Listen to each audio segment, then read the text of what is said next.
अध्याय 116। सुख और दुख का निरूपम।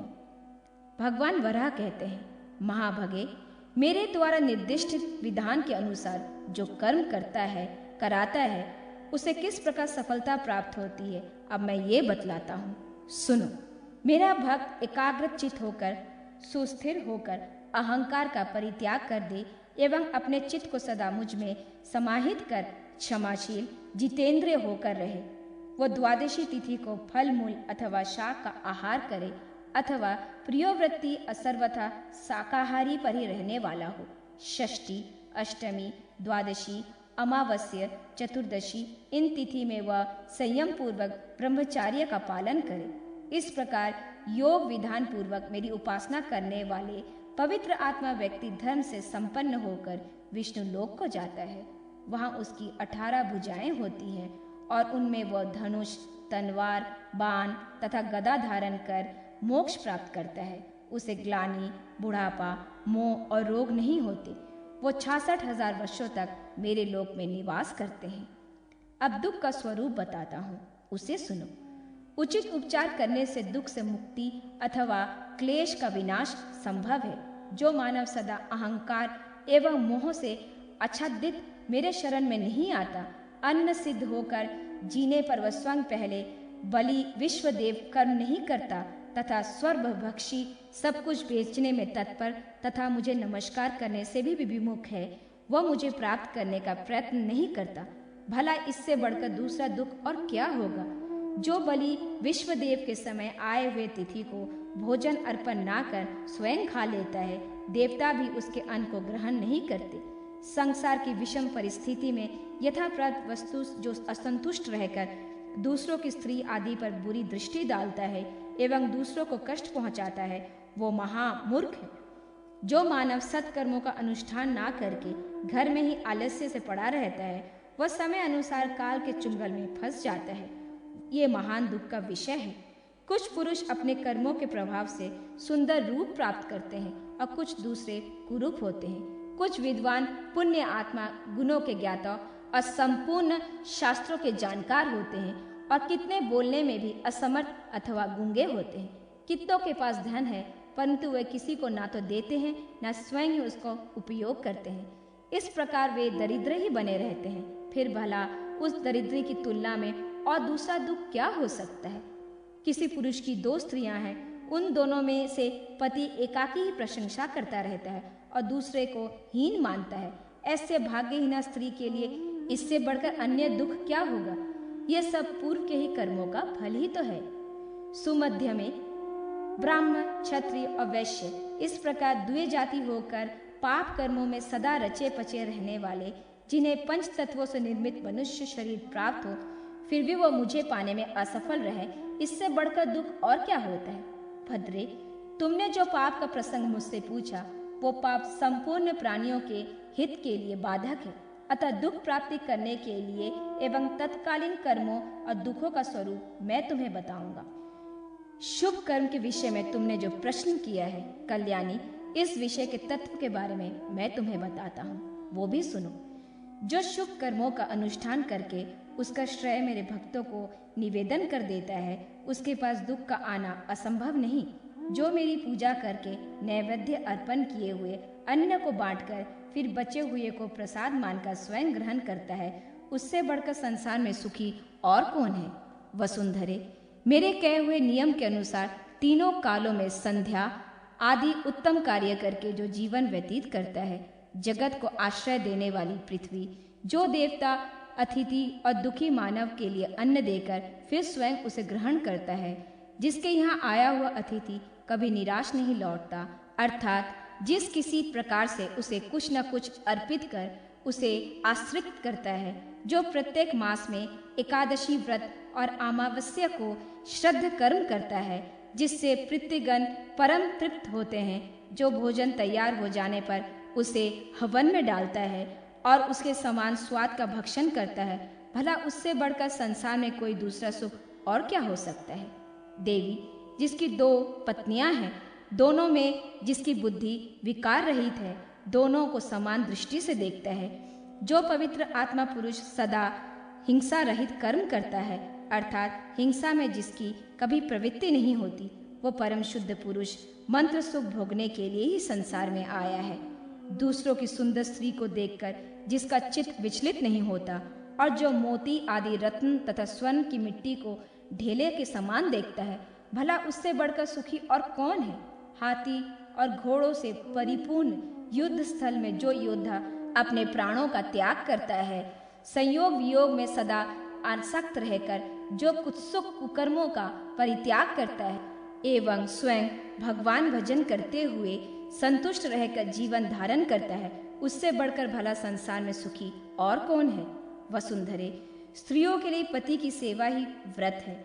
ऐसा समझकर जो स्त्री अपने स्वामी को सदा संतुष्ट रखती है, धनी होकर भी जो पंडित पुरुष जितेंद्रिय और पांचों इंद्रियों के वश में रखते हैं, जो अपमान को सहता है तथा दुखों में उद्विग्न नहीं होता, इच्छा अथवा अनिच्छा से जो परे होते हैं, वो मेरे उत्तम क्षेत्र के प्राणी माने जाते हैं। जो पुरुष माता और पिता आदि की पूजा करता है तथा देवता की भांति नित्य प्रति उनका दर्शन करता है, तो उससे बढ़कर सुख संसार में और कोई सुख नहीं है। संपूर्ण देवताओं में जो मेरी भावना करके पूजा करता है, उससे मैं तिरोहित नहीं होता तथा वो मुझसे तिरोहित नहीं होते।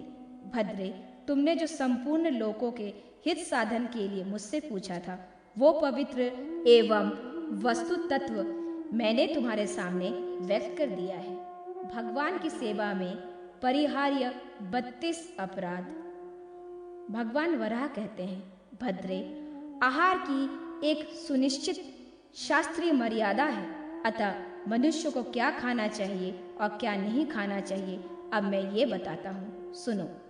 माधवी, जो भोजन के लिए उद्यत पुरुष मुझे अर्पित करके भोजन करता है, उसने अशुभ कर्म ही क्यों न किए हो, फिर भी वो धर्मात्मा ही समझा जाना चाहिए। धर्म को जानने वाले पुरुष को प्रतिदिन धान, यव आदि सब प्रकार के साधन के सहायक अन्न से निर्मित आहार का ही सेवन करना चाहिए। अब जो साधन से बाधक है, मैं तुम्हें उसे बताता हूँ। जो मुझे अपवित्र वस्तुएं भी निवेदन करके खाता है, वह धर्म एवं मुक्ति परंपरा के विरुद्ध महान अपराध करता है, चाहे वो महान तेजस्वी ही क्यों ना हो। वो मेरा पहला भगवत अपराध है। अपराधी का अन्न मुझे बिल्कुल नहीं रचता। जो दूसरों का अन्न खाकर मेरी सेवा या उपासना करता है, ये दूसरा अपराध है। जो मनुष्य स्त्री संग करके मेरा स्पर्श करता है, उसके द्वारा होने वाला ये तृतीय कोटि का सेवा अपराध है। इससे धर्म में बाधा पड़ती है। वसुंधरे, जो राजस्वला नारी को देखकर मेरी पूजा करता है, मैं उसे चौथा अपराध मानता हूँ। जो मृतक का स्पर्श करके अपने शरीर को शुद्ध नहीं करता और अपवित्र अवस्था में मेरी स्पर्श करता है, वो पांचवा अपराध है, जिसे मैं क्षमा नहीं करता हूँ। वसुंधरे, मृतक को देखकर बिना आचमन किए हुए मेरा स्पर्श करना छठा अपराध है। पृथ्वी, यदि उपासक मेरी पूजा के बीच में ही शौच के लिए चला जाए, तो ये मेरी सेवा का सातवां अपराध है। वसुंधरे, जो नीले वस्त्र में अवतरित होकर मेरी सेवा में उपस्थित होता है, ये उसके द्वारा आचरित होने वाला आठवां सेवा अपराध है। जगत को धारण करने वाली पृथ्वी, जो मेरी पूजा के समय अनुचित बातें कहता है, ये मेरी सेवा का नौवां अपराध है। वसुंधरे, जो शास्त्र विरुद्ध वस्तु का स्पर्श करके मुझे पाने के लिए प्रयत्नशील रहता है, उसका ये आचरण 10वां अपराध माना जाता है। जो व्यक्ति क्रोध में आकर मेरी उपासना करता है, ये मेरी सेवा का 11वां अपराध है। इससे मैं अत्यंत अप्रसन्न होता हूँ। वसुंधरे, जो निषिद्ध कर्मों को पवित्र मानकर मुझे निवेदित करता है, वो 12वां अपराध है। जो लाल वस्त्र या कॉम्बो रंग के वस्त्र पहनकर मेरी सेवा करता है, ये 13वां सेवा अपराध है। धरे, जो अंधकार में मेरा स्पर्श करता है, उसे मैं 14वां अपराध मानता हूँ। वसुंधरे, जो मनुष्य काले वस्त्र धारण कर मेरे कर्मों का संपादन करता है, वो 15वां अपराध करता है। जगतधात्री, जो बिना धोती पहने हुए मेरी उपासना में संलग्न होता है, उसके द्वारा आचरित इस अपराध को मैं 16वां मानता हूँ। माधवी, अज्ञानवश जो स्वयं पकाकर बिना मुझे अर्पण किए हुए खा लेता है, ये 17वां अपराध है। वसुंधरे, जो मत्स्य मांस भक्षण करके मेरी शरण में आता है, उसके इस आचरण को मैं 18वां अपराध मानता हूँ। वसुंधरे, जो जालपाद का मांस भक्षण करके मेरे पास आता है, उसके इस कर्म को मेरी दृष्टि में 19वां अपराध माना जाता है। जो दीपक का स्पर्श करके बिना हाथ धोए मेरी उपासना में लीन हो जाता है, जगधात्री, उसका ये कर्म मेरी सेवा का 20वां अपराध है। धरती, जो शमशान भूमि में जाकर बिना शुद्ध हुए मेरी सेवा में उपस्थित हो जाता है, ये मेरी सेवा का 21वां अपराध है।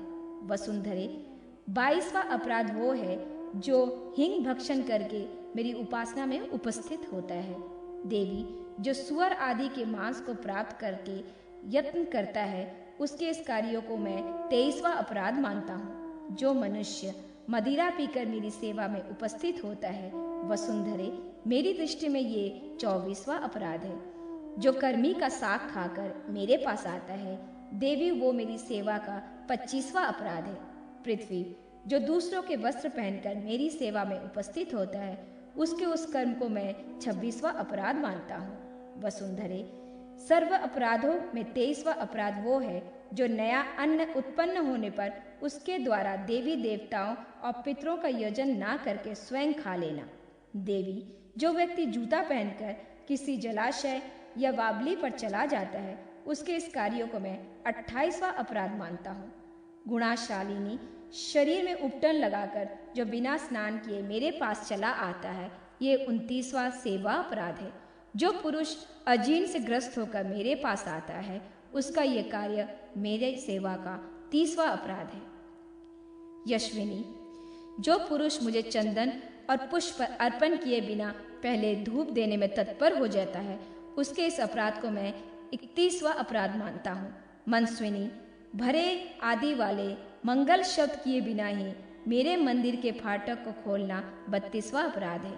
देवी, इस 32वें अपराध को महा अपराध समझना चाहिए। वसुंधरे, जो पुरुष सदा संयमशील रहकर शस्त्र की जानकारी रखता हो, मेरे कर्म में सदा संलग्न रहता हो, वह अवश्य कर्म करने के लिए पश्चात मेरे लोकों में जाता है।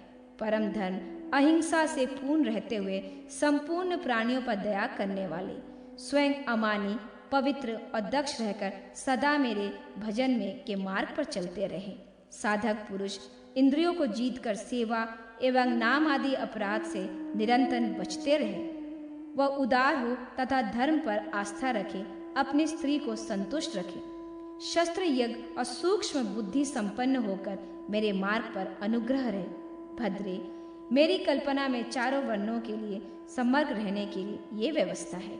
वसुंधरे, जो स्त्री आचार्य में श्रद्धा रखती है, देवताओं में भक्ति करती है, अपने स्वामी के प्रति निष्ठा और प्रीति रखती है और संसार में भी उत्तम व्यवहार करती है, वह यदि पति से पहले मेरे लोक में पहुंचती है तो वो भी अपने स्वामी की प्रतीक्षा करती है। यदि पुरुष मेरा भक्त है और अपनी पत्नी को छोड़कर मेरे धाम में पहले पहुंच जाता है तो वह उसकी भार्या की प्रतीक्षा करता है। देवी, अब कर्मों में दूसरे उत्तम कर्म को मैं तुम्हारे सामने व्यक्त करता हूँ। सुमुखी, ऋषि लोग भी मेरी उपासना में स्थित रहते हुए मेरा दर्शन पाने में असमर्थ है। ऐसी स्थिति में मेरी कर्म प्रणाय अन्य मनुष्य की जो बात क्या है। माधवी, जो अन्य देवताओं में श्रद्धा रखते हैं, उनकी बुद्धि मारी गई है। वे मूर्ख मेरी माया के प्रभाव से मुग्ध हैं, उनके चित्त में पाप भरा हुआ है। ऐसे व्यक्ति मुझे पाने के अधिकारी नहीं है। भगवती, मोक्ष की इच्छा रखने वाले जिन पुरुषों को मैं प्राप्त हूँ, उन परम शुद्ध भाव वाले पुरुषों का विवरण सुनाता हूँ। देवी, यह आख्यान धर्म से ओतप्रोत है, मैं तुम्हें सुना चुका हूँ। माधवी, दुष्ट व्यक्ति को इसका उपदेश नहीं देना चाहिए। जो श्रद्धालु व्यक्ति इसका अधिकारी नहीं है, उसे दीक्षा नहीं लेनी चाहिए और कभी मेरे पास आने का उसे प्रयत्न भी नहीं करना चाहिए। इसका ये उपदेश उसे बिल्कुल नहीं देना चाहिए। माधवी, दुष्ट, मूर्ख और नास्तिक व्यक्ति इन उपदेशों को सुनने के अधिकारी नहीं है। देवी, ये मेरा धर्म महान एवं ओजस्वी है, अतः मैं वर्णन कर चुका हूँ। अब संपूर्ण प्राणियों के हित के लिए तुम दूसरा कौन सा प्रसंग पूछना चाहती हो, ये बताओ। पूजा के उपचार 108। भगवान वराह बोले, भद्रे, अब मैं प्रायश्चित का तत्पूर्वक वर्णन करता हूँ, तुम इसको सुनो। भक्त को चाहिए मंत्र विद्या की सहायता से यथाव सभी वस्तु मुझे तथा अन्य देवताओं को अर्पण करे। फिर आगे कहे जाने वाले मंत्र का उच्चारण कर दीप्टे का काष्ठ उठाना चाहिए। दीप काष्ठ का भूमि स्पर्श करना आवश्यक है, अतः जब तक ये पृथ्वी का स्पर्श ना करे तब तक दीपक जलाना निषिद्ध है। दीपक जलने के पश्चात हाथ धो लेना चाहिए। तत्पश्चात पुनः इष्ट देव के पास उपस्थित होकर सर्वप्रथम उनके चरणों की वंदना करनी चाहिए। फिर आगे कहे जाने वाले मंत्र भाव से भगवान का दंड दानव होना चाहिए। मंत्र का भाव ये है, भगवान प्रत्येक भुवन आपका स्वरूप है। आपके द्वारा सूर्य का तेज भी कुंठित रहता है। आप अनादि अनंत और सर्व स्वरूप है। ये दंत धावन आप स्वीकार कीजिए। वसुंधरे, तुमसे जो कुछ कहा वह सब धर्म से निवृत्त है। श्री विग्रह के हाथ में दंत धावन देकर पुनः यथावत कर्म करना चाहिए। इष्ट देव के सिर पे निर्मय उठाकर उसे स्वयं अपने सिर पर रखे। सुंदरी, उसके बाद जल से हाथ को शुद्ध होकर मुख प्रक्षालन आदि कर्म करना चाहिए। फिर शुद्ध जल से इष्ट देवता के मुख को प्रक्षालन करें। सुंदरी, इसका मंत्र इस प्रकार है। इस मंत्र से पूजा करने के फलस्वरूप पूजा संसार से मुक्त हो जाता है। मंत्र का भाव ये है, भगवान आत्मा स्वरूप इस जल को ग्रहण करें। इसी जल द्वारा अन्य देवताओं की सदा अपना मुक्त होया है। फिर पंचरात्र मंत्र द्वारा सुंदर चंदन धूप दीप नैवेद्य अर्पण करना चाहिए। इसके बाद हाथ में पुष्पांजलि लेकर ये प्रार्थना करें, भगवान आप भक्तों पर कृपा करने वाले हैं। आप नारायण को मेरा नमस्कार है। पुनः प्रार्थना करें, भगवान आपकी कृपा से मंत्र में जलने वाले यज्ञ करने में सफल होते हैं। प्राणियों की सृष्टि आपके ही कृपा से होती है। माधवी, इस प्रकार प्रातःकाल उठकर फिर अन्य फूल हाथ में लेकर मुझ में श्रद्धा रखने वाले ज्ञानी पुरुष पवित्र होकर मुझ देवेश्वर की पूजा करें। संपूर्ण कार्य संपन्न हो जाने पर यह भूमि पर डंडे की भांति पड़कर साष्टांग प्रणाम करें और प्रार्थना करें, भगवान आप मुझ पर प्रसन्न हो जाइए। फिर सिर पर अंजलि रखकर निम्नलिखित प्रार्थना करनी चाहिए, भगवान शस्त्रों के प्रभाव से आपकी जानकारी प्राप्त हो जाने पर साधक का ये यदि पाने की इच्छा और चेष्टा होती है तो आप उसे प्राप्त हो जाते हैं। योगियों को भी आप कृपा से मुक्त सुलभ है, अतः मैं भी आपकी उपासना कार्य करके उसमें लीन हूँ। आपकी शास्त्रीय आज्ञा से मैं संपादन कर रहा हूँ, इससे आप मुझ पर प्रसन्न हो जाइए। फिर मेरी भक्ति में लीन रहने वाले साधक पुरुष इस प्रकार शस्त्र की विधि का पालन कर मुझे देर तक मेरी प्रदक्षिणा करते हैं। मेरा भक्त कोई भी कार्य उतावलेपन से ना करे। इस प्रकार सभी कार्य संपन्न करके मेरी भक्ति में दृढ़ आस्था रखने वाला पुरुष धृत तथा तल से मेरे अभिज्ञ हो जाते हैं। कार्य संपादन करने वाला मंत्रज्ञ व्यक्ति तेल धृत आदि स्नेह पदार्थ की ओर लक्ष्य रखकर एकाग्रचित होकर इस प्रकार उच्चारण करे, लोकनाथ प्रेम के साथ मैं ये स्निग्ध पदार्थ लेकर आपके हाथ में अर्पण कर रहा हूँ। इसके फल स्वरूप संपूर्ण लोकों में मुझे आत्म सिद्धि प्राप्त हो। भगवान आपको मेरा बार बार नमस्कार। मेरे मुख से जो अनुचित बात निकल गई हो तो मुझे क्षमा कीजिए। इस प्रकार कहते हुए सर्वप्रथम मेरे मस्तक पर स्नेह पदार्थ लगाना चाहिए। पहले मेरे दाहिने अंग पर लगाकर फिर बाएं अंग में लगाए, उसके बाद पीठ में लगाकर कटी भाग में लगाने की विधि है। भद्रे, इसके पश्चात अपने व्रत में अटल रहने वाला पुरुष गाय के गोबर से भूमि का लेपन करे। भद्रे, गोमय द्वारा लेपन करते समय देखने और सुनने की प्राणी की जो पुण्य प्राप्त होता है उसे मैं कहता हूँ। साथ ही मैं अभिंच करने के पुण्य भी सुनाता हूँ। उसकी जितनी बूंदे इष्ट देव के ऊपर गिरती है उतने हजार वर्ष तक वह श्रद्धालु पुरुष स्वर्गलोक में रहता है। इसके पश्चात पुण्य आत्माओं को लोक प्राप्त होता है। इतना ही नहीं, इस प्रकार जो मेरे गोत्रों में तेल अथवा धृत का अभ्यजन करता है वह एक एक कण की जितनी संख्या होती है उतने हजार वर्ष तक स्वर्गलोक में रहता है और मेरे उस लोक के उसकी महान प्रतिष्ठा होती है।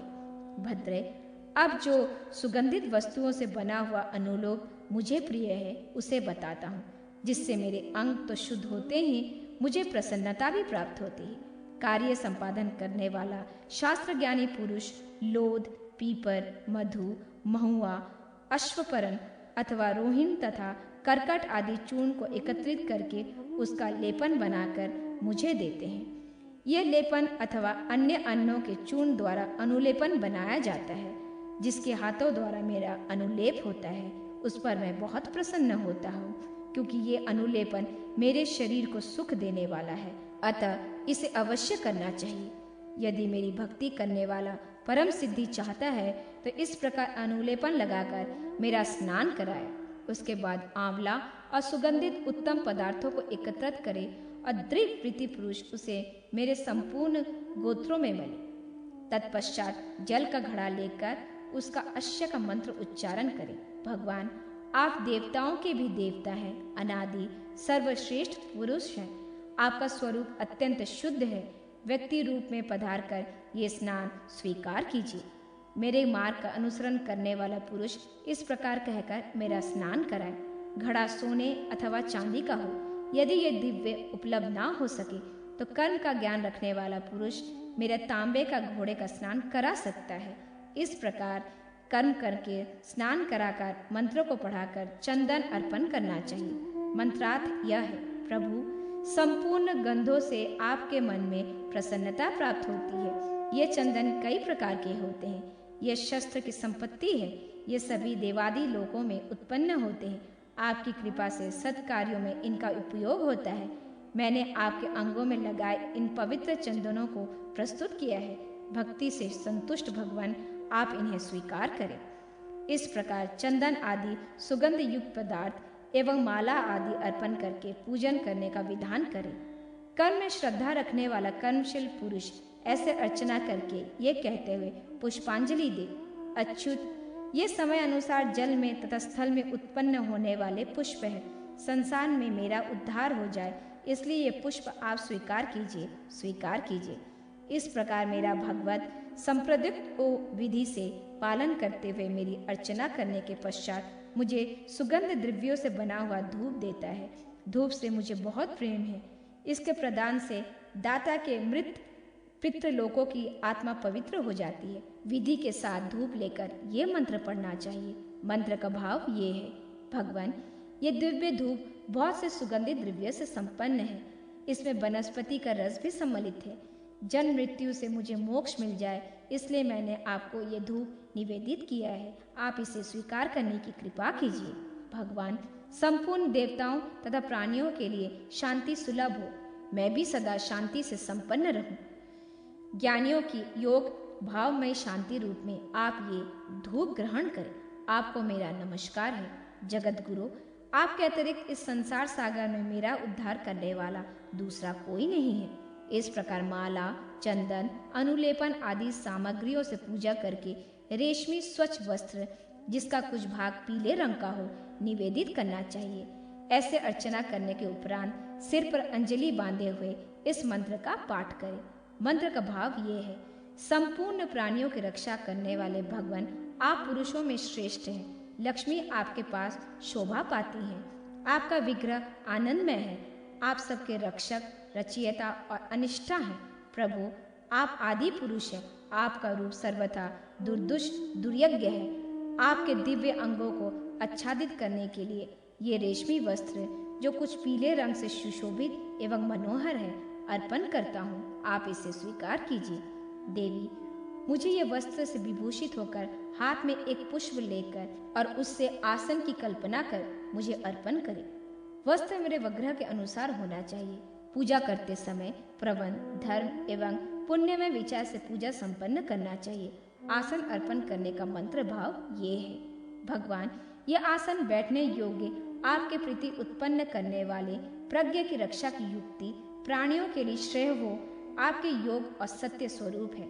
आप इसे ग्रहण कीजिए। इस प्रकार शालिद्य, नैवेद्य आदि पदार्थों को अर्पण कर मेरे मार्ग का अनुसरण करने वाला पुरुष यथाशीघ्र कल्पित मुख सुख प्रसंग देने का उत्पादित हो जाता है। पुनः पवित्र होकर देवताओं के लिए स्तुति करें। आप सभी लोग भगवत प्रणय हो। फिर उत्तम जल लेकर अपनी शुद्धि करें।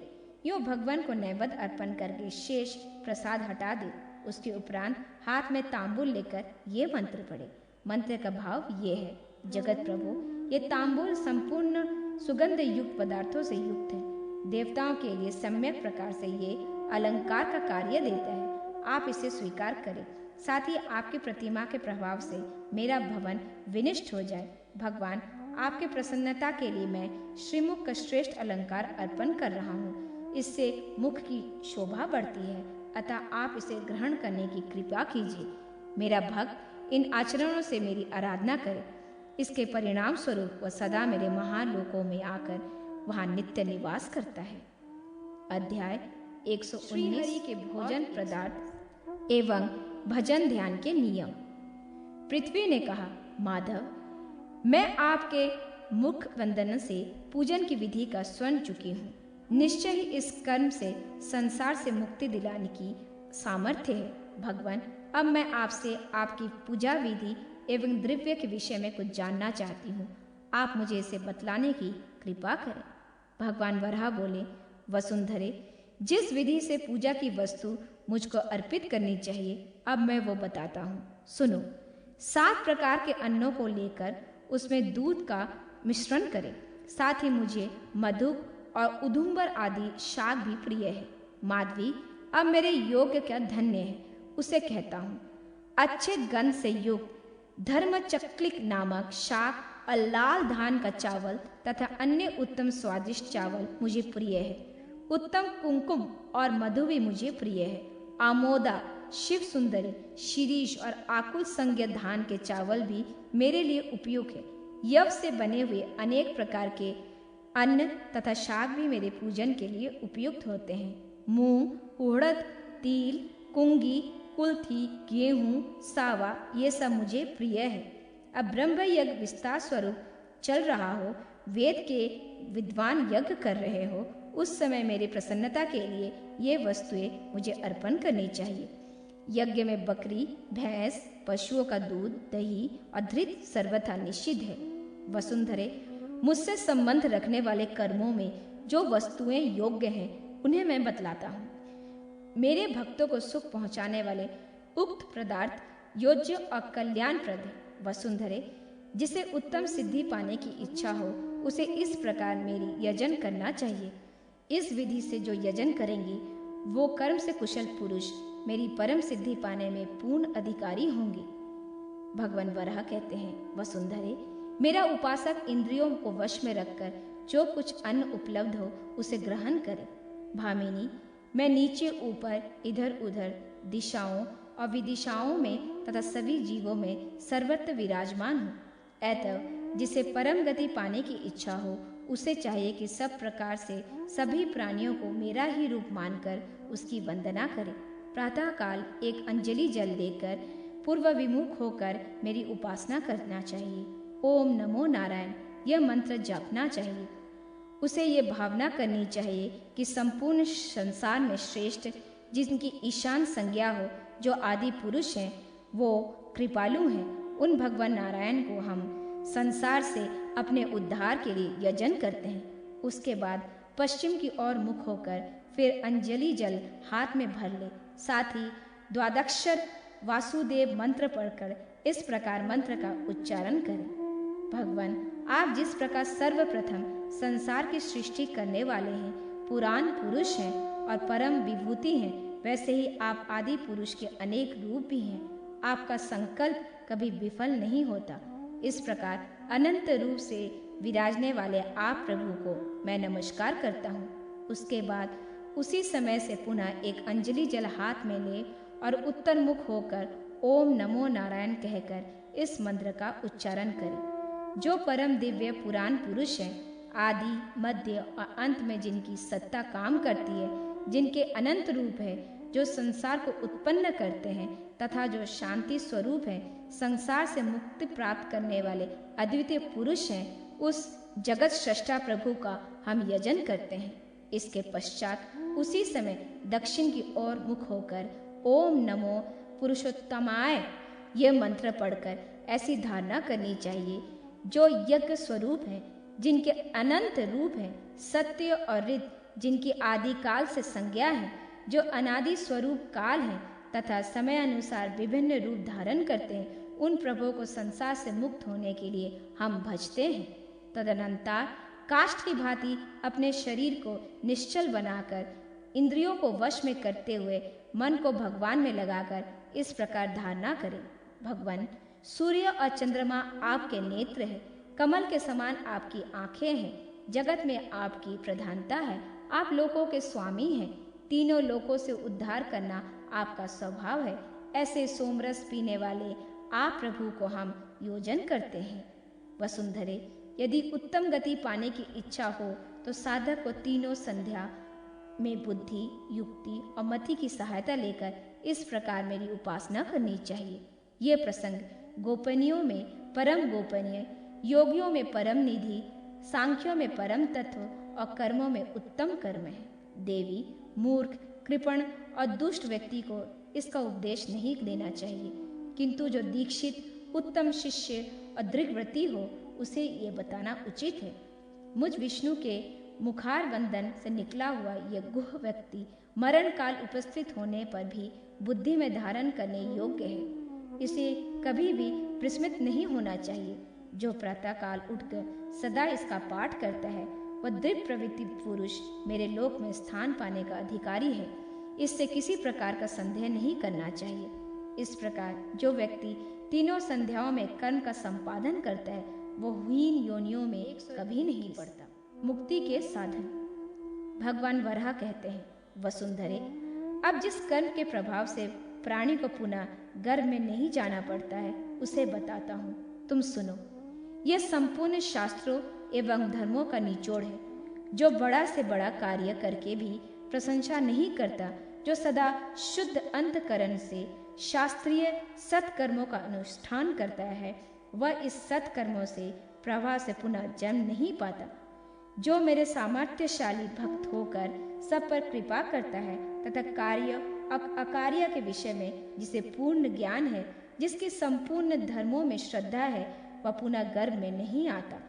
जो सर्दी, गर्मी, वात, वर्षा और भूख प्यास को सहता है, जो गरीब होने पर भी लोभ, मोह, आलस्य से दूर रहता है, जो कभी झूठ नहीं बोलता, किसी की निंदा नहीं करता, जो अपनी स्त्री को संतुष्ट रखता है, दूसरों की स्त्रियों से दूर रहता है तथा जो सत्यवादी, पवित्र आत्माएं एवं निरंतर भगवान का प्रिय भक्त हो, वो मेरे लोक को प्राप्त होता है। जो बांट कर खाता है, जो ब्राह्मणों का भक्त है और जो सबसे मधुर वाणी बोलता है, वो कुत्सित योनि में ना जाकर मेरे लोक का अधिकारी होता है। वसुंधरे, अब मैं तुम्हें एक दूसरा उपाय बतलाता हूँ, सुनो। जिसके प्रभाव से मेरी निरंतर उपासना करने वाला पुरुष विकृत योनियों में नहीं जाता, जो कभी किसी जीव की हिंसा नहीं करता, जो संपूर्ण प्राणियों के हित में लगा रहता है, जो मन, कर्म, वचन से पवित्र है, वह विकृत योनियों में नहीं पड़ता। जो मन में सदा सर्वत्र समन्ता, जो मिट्टी के ढेले, पत्थर और सुवर्ण को समान समझता है, जो बाल्यकाल में भी शांत स्वभाव से रहने वाला, इंद्रिय विजयी और सदा शुभ कार्यों में रत रहता है, उसे नीच योनि को प्राप्ति नहीं होती। जो दूसरे द्वारा किए हुए उपकारों पर कभी ध्यान नहीं देता, उसे सदा कर्तव्य कर्म की स्मृति करता है, वह सब कुछ यथार्थ बोलता है, जो नीच योनि में वो कभी नहीं जाता। जो व्यर्थ बातों से सदा दूर रहता है, जिसके तत्व ज्ञान में अटल निष्ठा है, जो सदा अपने वृत्ति में तत्पर रहकर परोक्ष में कभी किसी की निंदा नहीं करता, उसे हीन योनि में जाना नहीं पड़ता। भद्रे, जो ऋतु काल में संतान प्राप्ति की इच्छा से अपनी स्त्री से सहवास करता है और सदा मेरी उपासना में लगा रहता है, वो साधक हीन योनि में नहीं जाता। वसुंधरे, अब एक दूसरी बात बतलाता हूँ, तुम उसे सुनो।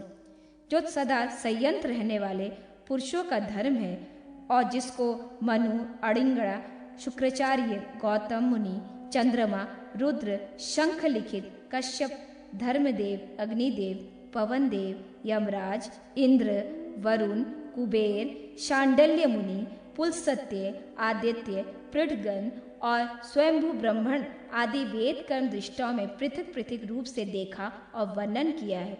उस धर्म के पालन में जो मनुष्य निश्चित रूप से तत्पर रहकर अपने आप में परमात्मा को देखता है, वो विकृत योनि में ना जाकर मेरे लोक में जाने का अधिकारी है। जो अपने धर्म का पालन करता है तथा अपनी बुद्धि के अनुसार ठीक बोलता है, दूसरों की निंदा से दूर रहता है, संपूर्ण धर्म में जिसकी निश्चित बुद्धि रहती है, जो दूसरे के धर्म की निंदा नहीं करता तथा अपने धार्मिक मार्ग पर अटल रहता है, ऐसे उत्तम गुणों से युक्त एवं मेरे कर्मों का संपादन करने वाला पुरुष विकृत योनि में ना जाकर मेरे लोक को ही प्राप्त होता है।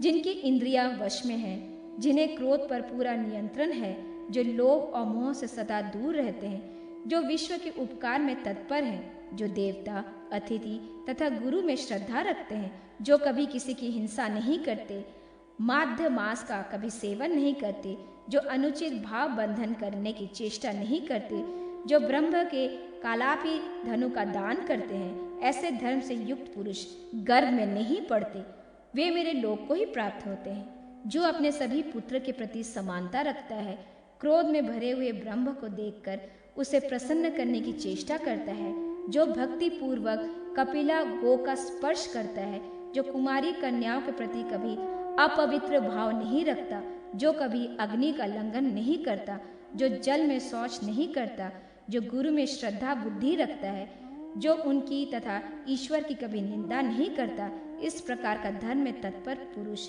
निश्चय ही मुझे प्राप्त कर लेता है, और वह पुरुष माता के गर्भ में ना जाकर मेरे ही लोक को प्राप्त होता है। अध्याय 122।